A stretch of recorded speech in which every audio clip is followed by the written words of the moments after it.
Olá, como vai? Boa noite. Hoje mais uma edição de Fé e Cidadania. Nosso tema é Bem-aventurar é a missão da Igreja.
Muito bem, bem-aventurar é a missão da Igreja.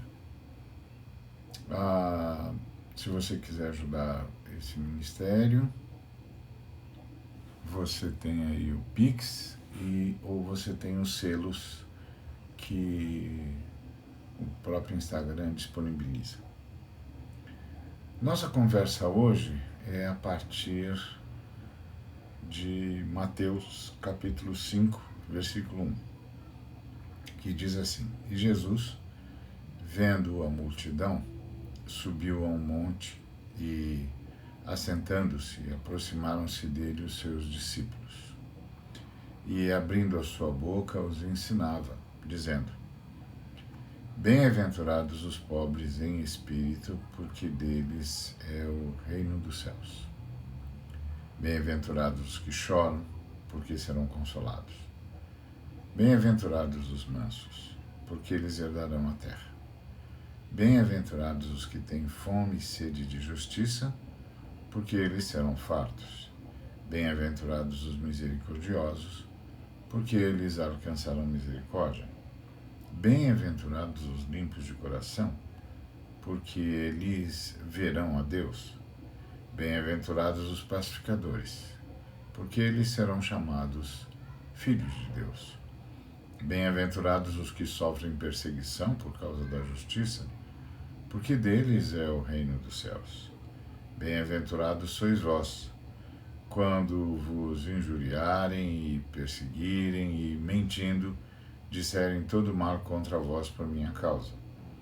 Exultai e alegrai-vos, porque é grande o vosso galardão nos céus, porque assim perseguiram os profetas que foram antes de vós.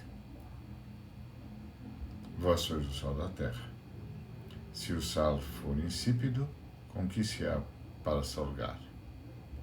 Para nada mais presta, senão para se lançar fora e ser pisado pelos homens. Vós sois a luz do mundo. Não se pode esconder uma cidade edificada sobre o monte. Muito bem. Nosso tema, como eu disse logo no início, é bem-aventurar é a missão da igreja. Como assim? Bom, o texto diz que Jesus subiu ao monte e assentou-se e os discípulos dele se aproximaram. Eu sei que você sabe disso, mas eu vou só relembrar. Jesus não falava para a multidão do alto do monte. Jesus falava para a multidão da base do lago de Genezaré, o mar da Galileia, porque a voz, levada pela brisa que vinha da água, ia mais longe e mais alto. Então ele não falava subindo ao monte, ele falava da base da praia, de costas para o mar, obviamente, e tendo a brisa do mar levando a sua voz a um alcance maior. Então ele subiu a multidão, subiu ao monte. Ele viu a multidão e ele subiu ao monte. E lá ele se assentou. Outra coisa que certamente você sabe é que os mestres judeus, quando queriam falar com seus alunos, eles se assentavam e os seus alunos, então, sentavam-se aos seus pés, em volta dele, para ouvi-lo. E você já viu isso outras vezes nas Escrituras, como, por exemplo, quando o próprio apóstolo Paulo disse que sentou-se aos pés de Gamaliel. Essa é a ideia. O mestre assenta-se, os discípulos, os alunos se assentam para ouvi-lo. E foi isso que aconteceu. Os discípulos, então, os alunos de Jesus se assentaram para ouvi-lo. Isso, claro, tem um significado imediato, que é, seja lá o que for que o mestre falará, ele falará aos seus alunos. Então, o texto continua dizendo, e abrindo a sua boca, os ensinava, dizendo. E é isso, esse ensinava aos seus alunos.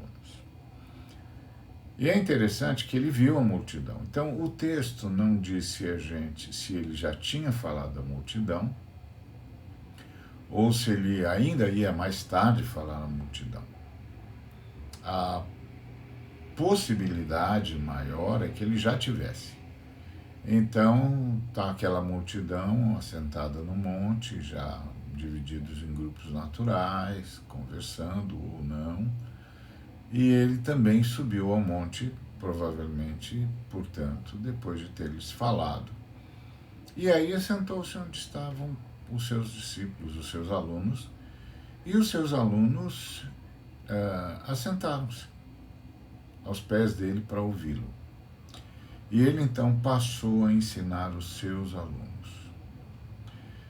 E ele começou a dizer que os pobres em espírito eram bem-aventurados. Bom, você sabe, bem-aventurado é uma palavra que pode ser uma expressão, né?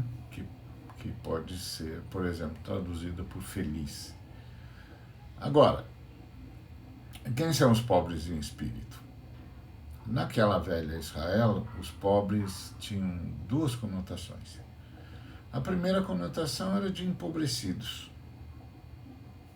Empobrecidos, pura e simplesmente empobrecidos. Por causa da exploração, por causa do fato de que os judeus nunca cumpriram a lei do jubileu, então a elite se apossou das terras, se apossou das pessoas, nunca as libertou, nunca as perdoou, nunca fez reforma agrária, como a lei de Moisés exigia. O segundo motivo é porque os romanos entraram, tomaram Israel sem desembainhar a espada, né? Porque eles foram convidados para arbitrar uma diferença que havia entre dois descendentes dos macabeus que estavam disputando quem seria e quem não seria o rei de Israel, e eles então pediram um arbítrio de Roma, e Roma, ao invés de entrar e arbitrar, como sugerido, já que Israel era uma nação aliada, eles simplesmente invadiram Israel sem precisar tirar a espada da bainha. E tomaram conta de Israel, e aí os que eram empobrecidos passaram a ser escravizados. Então, pobres era uma realidade muito séria em Israel. Mas Jesus disse que esses pobres também eram pobres em espírito. Por que eles eram pobres em espírito? Porque a liderança espiritual judaica, sejam os sacerdotes, sejam os fariseus, sejam os escribas, sejam os líderes da sinagoga, todas elas passaram ao lado dos romanos. Fizeram acordos com os romanos para sustentar a opressão romana em terras de Israel. Então eles não podiam mais contar com seus líderes. Não podiam contar com seus líderes. Um absurdo. Eles não tinham mais líderes espirituais. Quer fossem os sacerdotes, ou os escribas, ou os fariseus, os membros do Sinédrio, todos estavam a serviço de Roma, comprados pelo Império Romano. Haja vista que o próprio Caifás era genro de Anás, que fez um acordo com os romanos para ser sumo sacerdote. Depois de 15 anos de sumo sacerdócio, foi derrubado, né, do sumo sacerdócio por um general chamado Crato Valério, e fez cada um dos seus filhos e genro e netos ser sumo sacerdote. Começou com Caifás e depois de Caifás veio cada um dos seus 5 filhos e finalmente um neto seu, porque ele tinha um acordo com os romanos. Então era tudo corrupto, comprado, vendido, não sei que nome que a gente quer dar para isso. O fato é que, além de empobrecidos e opressos, oprimidos, eles eram também espiritualmente deserdados. Mas, curiosamente, Jesus disse que eles eram felizes. Na verdade, é uma profecia, não é? É uma profecia. Eles eram felizes, ou eles serão felizes. Por quê? Porque o reino dos céus é deles. Bom, Jesus passou todo o seu ministério anunciando o reino dos céus, dizendo que o reino dos céus estava chegando com ele. Se você participou da outra conversa nossa, você soube que o reino dos céus é aquela pedra solta por mãos não humanas que destrói a estátua que é a história humana. Nós conversamos sobre ela ontem. Antes de ontem. Ontem nós conversamos sobre outro tema. Então, Jesus, desde cedo, começou a falar do reino e dizer, inclusive, que o reino era chegado e que esse reino vinha para o bem dos pobres, dos empobrecidos. Então, por isso eles eram felizes, porque o reino de Deus tinha chegado com Jesus, não é? Então, Jesus é a pedra solta por mãos não humanas. Então, o reino chegou com Jesus, não é? E era para o bem dos pobres. Então, como? Jesus vai deixar claro isso daqui a pouquinho. Aí ele continua, felizes os que choram. Bom, havia muitos motivos para chorar lá. Os jovens eram alistados à força nas legiões romanas, as mulheres eram estupradas, as casas eram invadidas, os homens eram escravizados, a colheita era roubada, havia muito motivo de choro. Muito motivo de choro. Mas Jesus disse que eles eram felizes, não porque chorassem, ou por serem empobrecidos em espírito, opressos, oprimidos, não. No primeiro caso, eles eram felizes, não porque eram pobres, mas porque o reino de Deus tinha chegado e o reino de Deus era para eles. E os que choram são bem-aventurados, não porque choram, mas porque serão consolados. É uma profecia. Jesus está dizendo, eles serão consolados. Sim, mas como? E continua Jesus, bem-aventurados os mansos, porque eles herdarão a terra. Os mansos aqui são aqueles que foram aviltados nos seus direitos. A mansidão é uma virtude quando ela fala de pessoas que abriram mão dos seus direitos em favor do próximo, que aliás é muitas vezes um pedido de Jesus para a gente, para que a gente abra mão do que poderia ter para beneficiar a quem não tem. Mas aqui o manso é aquele que perdeu a terra, aquele que perdeu o acesso ao direito. E Jesus diz que eles são felizes. Por quê? Não porque eles perderam acesso à terra que lhes era de direito por reforma agrária. Não, mas porque eles vão herdar a terra. Eles vão herdar a terra, ou seja, vai voltar para eles. Mais uma profecia. Mas como? E ele continua. Bem-aventurados os que têm fome e sede de justiça, ou seja, felizes aqueles que clamam por justiça o tempo todo. Clamam por justiça. E quanta necessidade havia de justiça. As pessoas eram usadas, abusadas, lesadas, roubadas, mortas. O Império Romano era um mar de sangue, um mar de cruzes, um mar de injustiça, um mar de miséria, e os ricos cada vez mais ricos, o sinédrio apaniguado do Império Romano, protegido, enriquecido pelo Império Romano, assim também os fariseus, os escribas, os chefes das sinagogas e o povo. O povo na miséria, o povo sendo arrastado, sendo preso, sendo usado, as mulheres sendo violadas, desrespeitadas. Havia muita injustiça. Na verdade, se poderia dizer que lá tudo era só injustiça.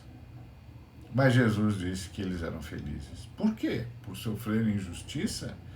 Não porque eles seriam fartos. Porque a justiça triunfaria. Uau, aleluia! Mas como? Como? Bom, tudo isso Jesus está falando a partir da chegada do reino, o reino que é para os oprimidos, que é para o bem dos oprimidos. E ele continua dizendo, ele disse, bem-aventurados os misericordiosos, porque alcançarão misericórdia. Essa é uma fala extraordinária. Misericordioso é aquele que dá sempre uma segunda chance, que dá sempre uma ajuda, que dá sempre guarida, que estende a mão. E Jesus estava reconhecendo aqueles que, em meio àquela miséria toda, aquela angústia toda, aquela dor toda, aquele desespero todo, não se esqueceram da misericórdia, não se esqueceram de estender a mão ao próximo, da empatia, de sofrer junto com o outro, de que sempre é possível partilhar, sempre é possível repartir, sempre é possível ajudar, no mínimo é possível chorar juntos. E isso caracteriza os misericordiosos, que eles se oferecem para chorar juntos. Para chorar juntos. Isso é impressionante, muito impressionante. E Jesus os reconhece e diz que eles são bem-aventurados e faz outra profecia, que eles alcançarão misericórdia. Então ele está dizendo que a chegada do reino de Deus também será um ato de misericórdia para com os que foram misericordiosos, porque você sabe, quando você é solidário na bonança, você é um sujeito abençoando. Quando você é solidário na angústia, na miséria, você é um sujeito repartindo. Repartindo que também não tem ou tem muito pouco.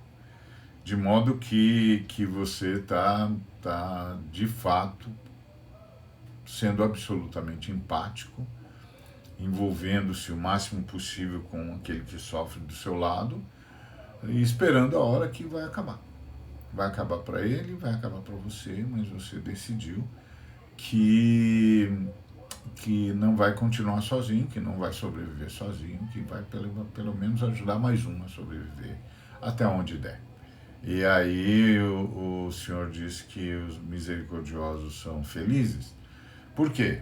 Porque eles alcançarão misericórdia, ou seja, vai haver uma intervenção do reino dos céus na história. Como? Como?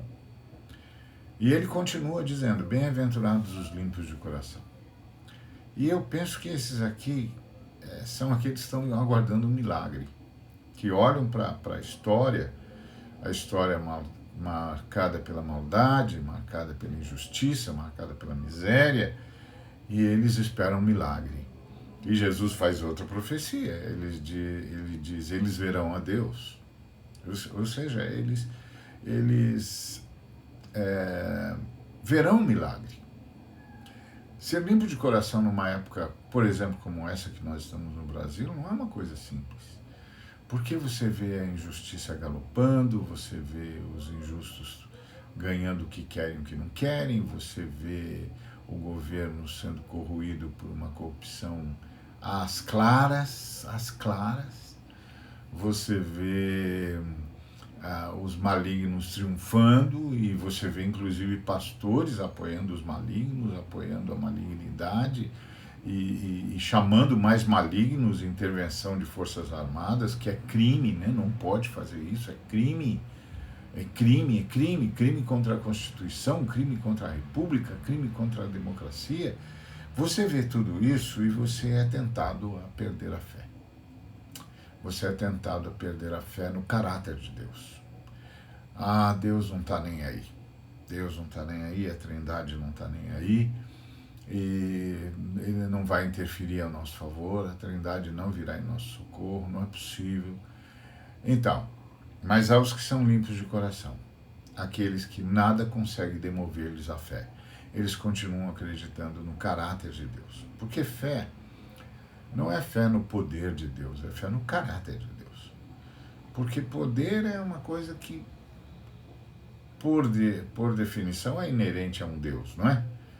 Não, a questão é caráter. Se Deus é bom, e Deus o tempo todo é bom, então é crer no caráter, Ele vai interferir, vai haver milagre, eu verei a mão de Deus, eu verei a ação de Deus, eu verei o milagre.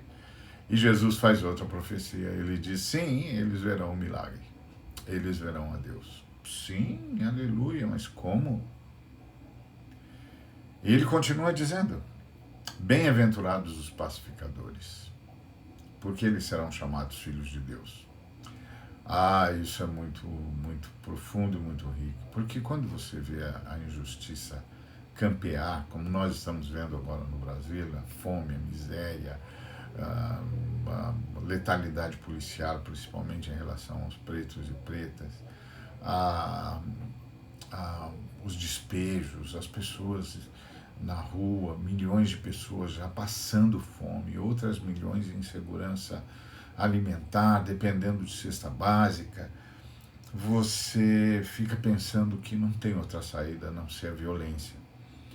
E agora aqui no Brasil é curiosíssimo, porque os que estão apoiando o genocídio que acontece na pandemia, afinal de contas nós já estamos com mais de 570 mil mortos, e nós estamos com mais de 570 mil mortos por causa da incompetência e da irresponsabilidade governamental, porque, como disse o professor Pedro Halal de Pelotas, se eles tivessem tirado nota 6 no procedimento contra a pandemia, 3 entre 4 pessoas que morreram não teriam morrido. O que quer dizer que mais ou menos 460 mil pessoas, dessas 575 mil, 460 mil pessoas estariam vivas. Mas aqui no Brasil é interessante, porque o pessoal que apoia isso é que está pedindo violência, está pedindo intervenção militar. Intervenção militar é ditadura é crueldade, é assassínio, é tortura, é crime. E o que eles estão pedindo é um crime, e o que eles estão fazendo é um crime, porque a Constituição brasileira diz que invocar a ditadura é crime. Mas os pacificadores são aqueles que dizem, não, vamos continuar usando a democracia como nossa arma. Vamos continuar usando a liberdade de expressão como nossa arma. Vamos continuar usando o direito como nossa arma, vamos continuar usando as eleições, o voto como nossa arma, vamos continuar usando a democracia como nossa estrada. São os pacificadores. E Jesus faz outra profecia. Ele diz, eles serão chamados filhos de Deus. Sim, porque filhos de Deus não pedem ditadura, filhos de Deus pedem paz.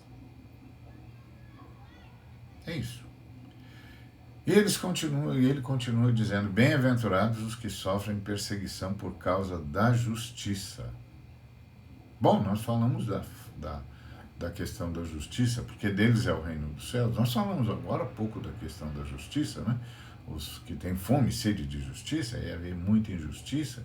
Então Jesus reconhece que é um grupo de pessoas que luta pela justiça.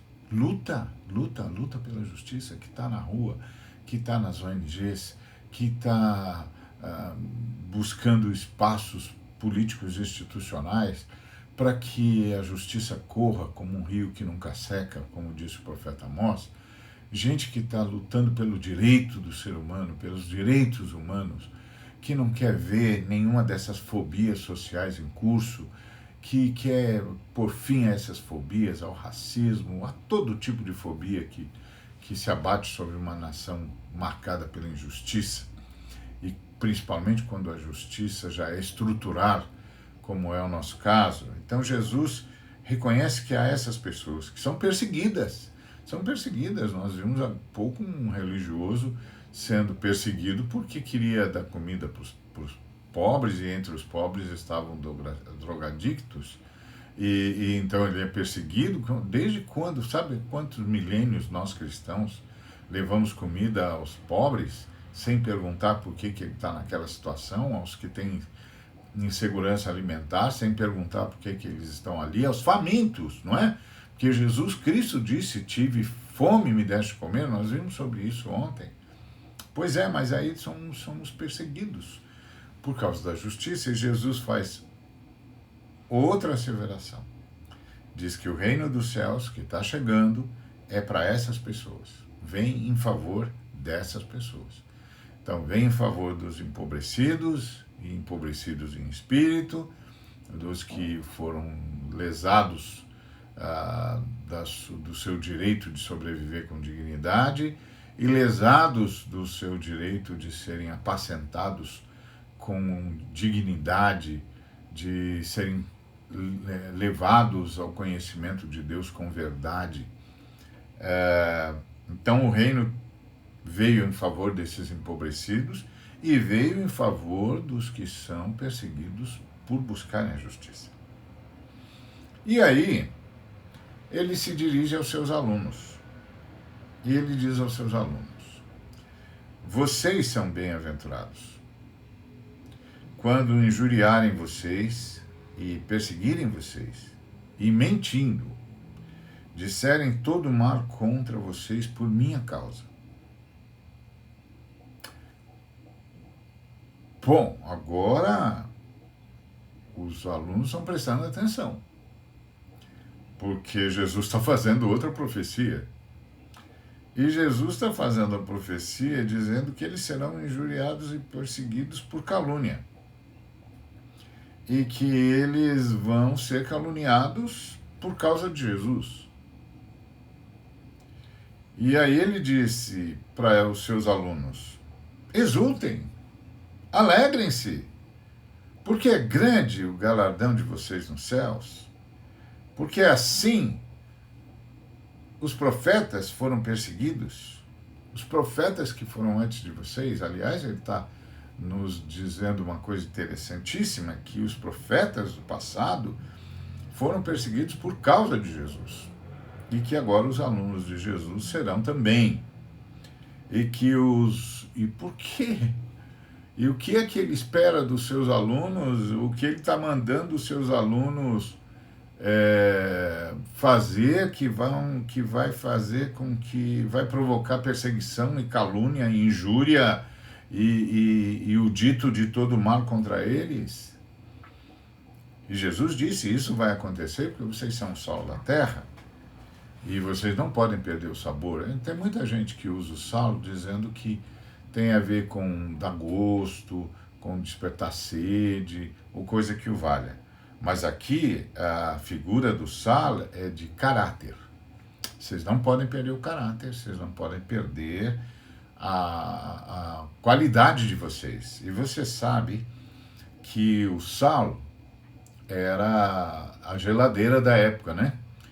A mulher palestina sabia que não havia nada melhor do que uma boa combinação de sal e sol para preservar tudo, preservar a carne, o peixe, não é? Então, vocês são o sal da terra, vocês vão preservar essa sociedade. Vão preservar essa sociedade. Ele disse, eu quero que vocês se lembrem disso, para vocês não se perderem, para vocês não perderem o seu caráter, nada de ser como que os saduceus se tornaram, os sacerdotes, ou os escribas, ou os fariseus, ou os chefes de sinagoga que se tornaram corruptos, ou seja, perderam o seu caráter, perderam a sua capacidade de impedir a deterioração, o apodrecimento dessa sociedade. E disse mais, vocês são a luz do mundo. E vocês precisam estar juntos, porque não se pode esconder uma cidade edificada sobre um monte. Então vocês são luz do mundo e é para vocês estarem juntos, porque não se pode esconder uma cidade edificada sobre um monte. Então vocês têm de estar juntos e vocês precisam ser notados. Notados. Ótimo. Então, o que Jesus está dizendo? Jesus está dizendo o como. Lembra que cada vez que eu ia lendo essa profecia de Jesus, cada uma delas eu ia dizendo, mas como? Como o reino será pelos empobrecidos? Como os que choram serão consolados? Como os mansos herdarão a terra? Como os que têm fome e sede de justiça serão fartos? Como os misericordiosos alcançarão misericórdia? Como os limpos de coração, que têm fé, que não perderam a fé no caráter de Deus, verão a Deus? Como os pacificadores serão reconhecidos como filhos de Deus? Como os que sofrem perseguição por causa da justiça serão abençoados pela chegada do reino dos céus? Como?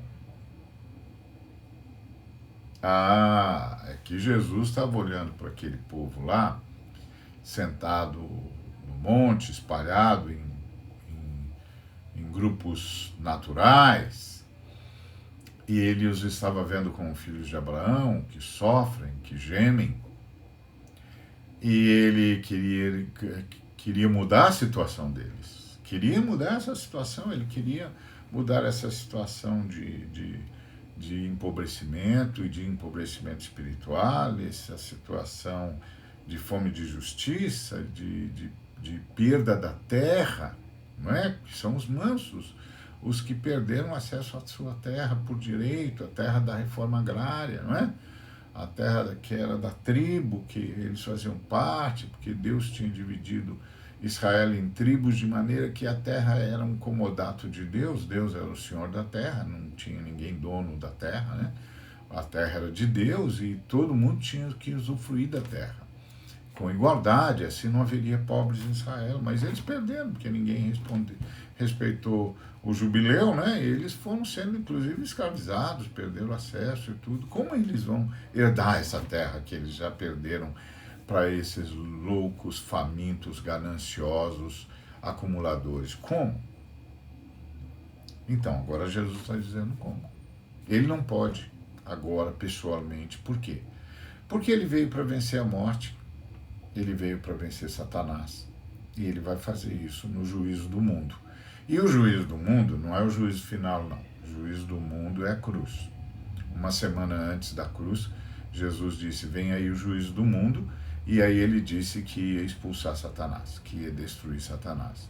Então o juízo do mundo é a morte e a ressurreição de Jesus. Entendeu? E aí, eles estão vendo essa situação e estão dizendo, olha, vocês vão fazer o que eu não posso fazer agora. Vocês vão fazer o que eu não posso fazer agora. Como? Diriam os discípulos. Como?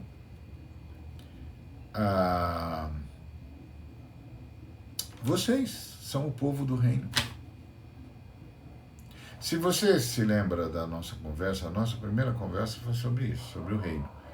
E eu salientei, o que está no texto, que esse reino tem um povo.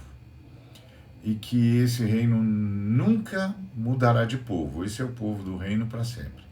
Quem é esse povo do reino? Os alunos de Jesus. As alunas de Jesus. A igreja. Que tem de estar junto para ser notado. Então o que Jesus está dizendo? Vocês vão fazer isso. Vocês vão fazer isso. Vocês são o meu como. Vocês vão sinalizar a presença do reino de Deus. Meu reino. E na medida em que vocês forem sinalizando o meu reino por meio das suas boas obras, os empobrecidos vão ser socorridos e começará um movimento sério pela erradicação da pobreza. Os que não estão sendo apacentados, levados a ouvir a palavra do Pai, ouvirão a palavra do Pai, por vocês vão dizer, e serão cuidados e apacentados por vocês. Os que choram serão consolados por vocês, meus discípulos, minha igreja, meu povo, povo do meu reino. Vocês levarão consolo para essas pessoas, porque vocês vão levar o sinal do reino, e o sinal do reino vocês vão criar as condições necessárias para que haja justiça, vocês vão triturar a estátua. Vocês vão triturar a estátua. Vocês vão mudar os valores do mundo. Vocês vão trabalhar para que os valores da sociedade mudem. Vocês vão triturar a estátua. E isso será consolo para os que choram. Vocês vão trabalhar duro pela reforma agrária, pela redistribuição da terra, e vocês serão a resposta aos que perderam acesso à terra, aos que perderam acesso ao seu direito. Vocês vão mudar o mundo. Vocês vão começar um movimento sério de reforma da sociedade. Enquanto me anunciam, vocês vão anunciando o meu reino. O que significa o meu reino? Qual é a política do meu reino? A política do meu reino é igualdade, fraternidade, solidariedade. Vocês que vão fazer isso.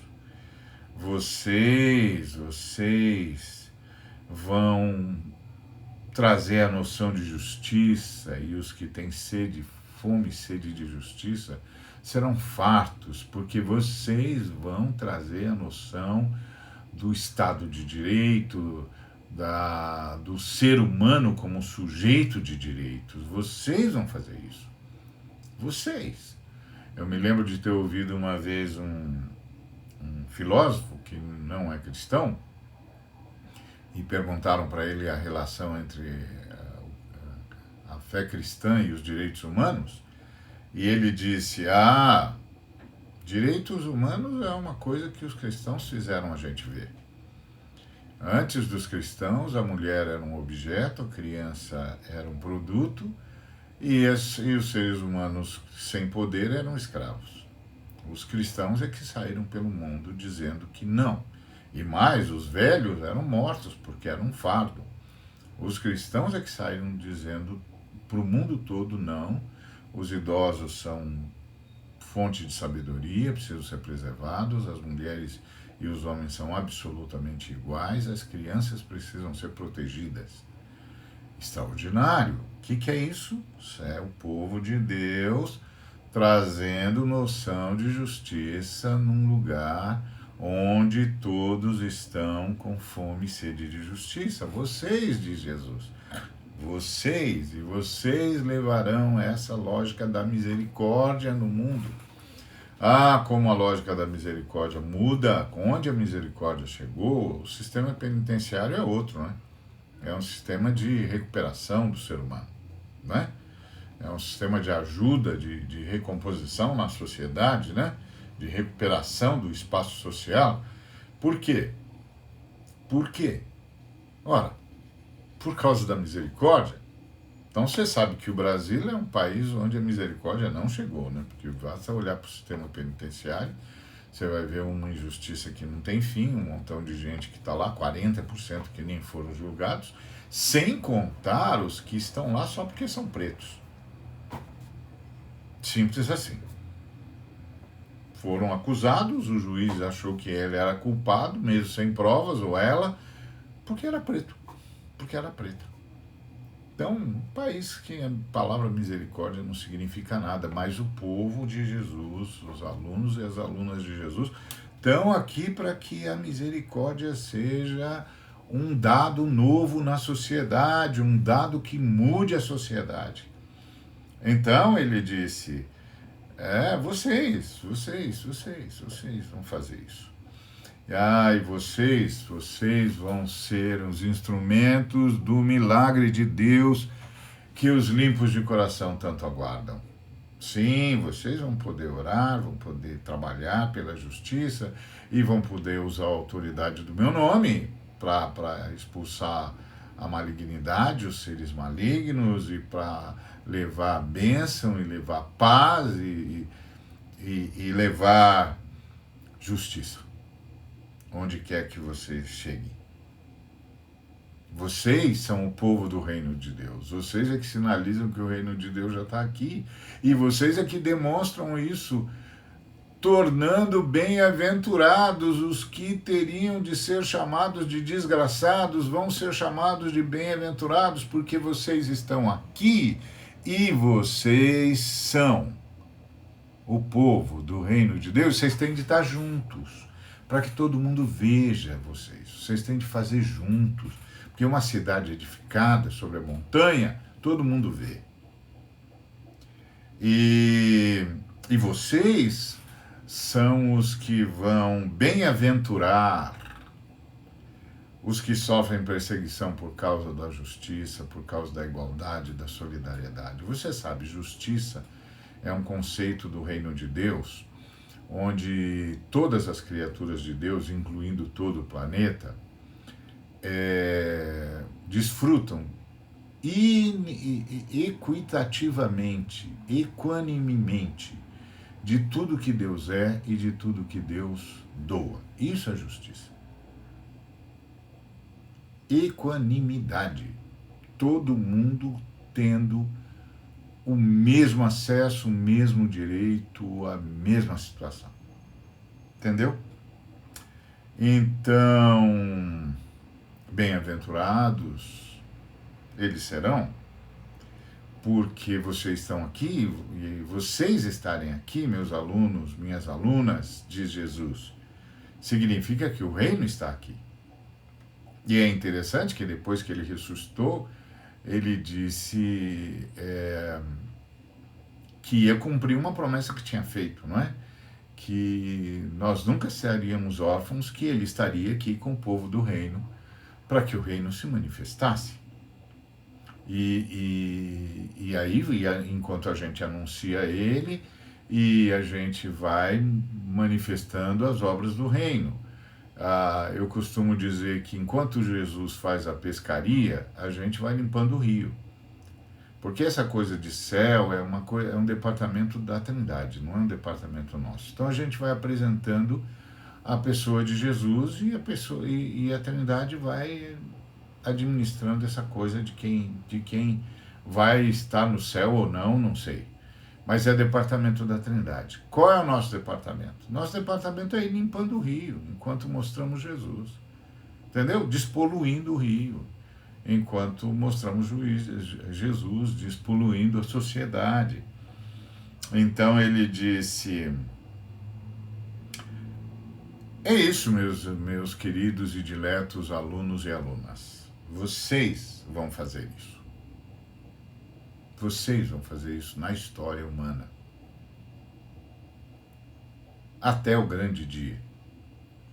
E por isso, queridos, por isso, queridas, eles vão injuriar vocês. Eles vão caluniar vocês. Eles vão mentir contra vocês. Eles vão dizer contra vocês todo o mal, por minha causa. Mas quando isso acontecer, fiquem contentes. Alegrem-se, porque o galardão de vocês é enorme, igual ao dos profetas. Esse galardão não é um prêmio capitalista, não. Não, esse galardão é um profundo senso de ter vivido a vida como ela devia ter sido vivida. Isso aqui é galardão à altura dos profetas. Sabe o que é um galardão? É aquela fala paulina. Completei a carreira. Guardei a fé. Galardão. Vocês terão o galardão dos profetas, que sabiam exatamente o que estavam fazendo aqui e fizeram exatamente o que tinham de fazer. Esse é o galardão dos profetas. Viveram uma vida que só fez sentido. Fez sentido para si. Fez sentido para Deus, para a Trindade. Mas principalmente, fez sentido para o vulnerável, para o abandonado, para o escravizado, para o aviltado. Fez sentido para a humanidade. É isso. Isso é galardão. Às vezes eu fico ouvindo os irmãos falando de galardão, né? Vai ter uma terra, um palácio no céu, uma mansão e tal. Não é? Desculpa, irmão. Isso é pecado, irmão.